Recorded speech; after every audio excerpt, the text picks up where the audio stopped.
ચાલો મિત્રો, તો અહીંયા આપણી પાસે રીઝનિંગનો પ્રશ્ન છે. બરોબર, જોઈ લો શું કે છે. નીચેની શ્રેણીમાં ન આવતી સંખ્યા ઓળખો.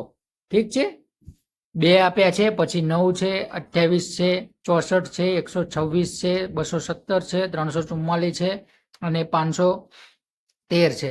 બરોબર, તો એમાં ન આવતી સંખ્યા કઈ હશે, એટલે અયોગ્ય સંખ્યા કઈ હશે આપણે શોધવાનું છે. બરોબર, ઓપ્શન એમાં આપણને શું આપ્યું છે? 28, ઓપ્શન બી માં 513, ઓપ્શન સી માં 314 અને ઓપ્શન ડી માં 64. ઠીક છે, તો જો આના માટે શું કરવું પડશે આપણે? આના માટે આપણને 1 થી 10 સુધીના ઘન યાદ હોય, બરોબર, તો આપણને આસાનીથી આનો જવાબ આવડી જાય. ઠીક છે, તો 1 નો ઘન શું થશે? 1 નો ઘન થશે 1. ઠીક છે, 1 નો ઘન શું થાય? 1 નો ઘન 1. ઠીક છે, 2 નો ઘન, 2 નો ઘન કેટલો થશે? 8. 3 નો ઘન, 3 નો ઘન કેટલો થશે? 27. ઠીક છે, 4 નો ઘન 64.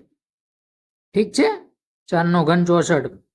5 નો ઘન, 5 નો ઘન કેટલો થશે? 125. ઠીક છે, 6 નો ઘન 216. ઠીક છે, 7 નો ઘન 343. ઠીક છે, 8 નો ઘન 512.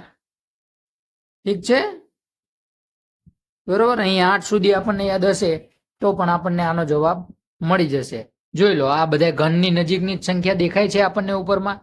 પહેલા શું છે? 2, એટલે શું કર્યું છે? 1 ના ઘનમાં 1 ઉમેર્યો છે. ઠીક છે, 1 નો ઘન 1 પ્લસ 1 એટલે 2 થઈ ગયા. પછી શું છે? 9 છે, તો 8 પ્લસ 1 એટલે 9 થઈ ગયા. ઠીક છે, પછી અહીંયા +1, બધામાં +1 1 કરતા જશું એટલે આપણને આગળ સંખ્યા મળતી જશે. 27 માં 1 એટલે 28. 28 પણ બરાબર છે.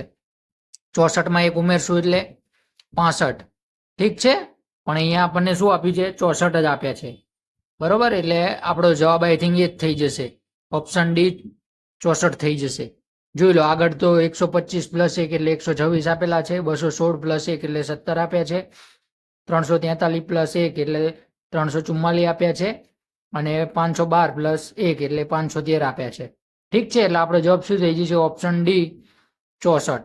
ઠીક છે, 1 થી 20 સુધીના આપણે ઘન યાદ રાખવા પડે. ઠીક છે, આ રીતે આપણને સીધા પ્રશ્નો પૂછી શકે છે.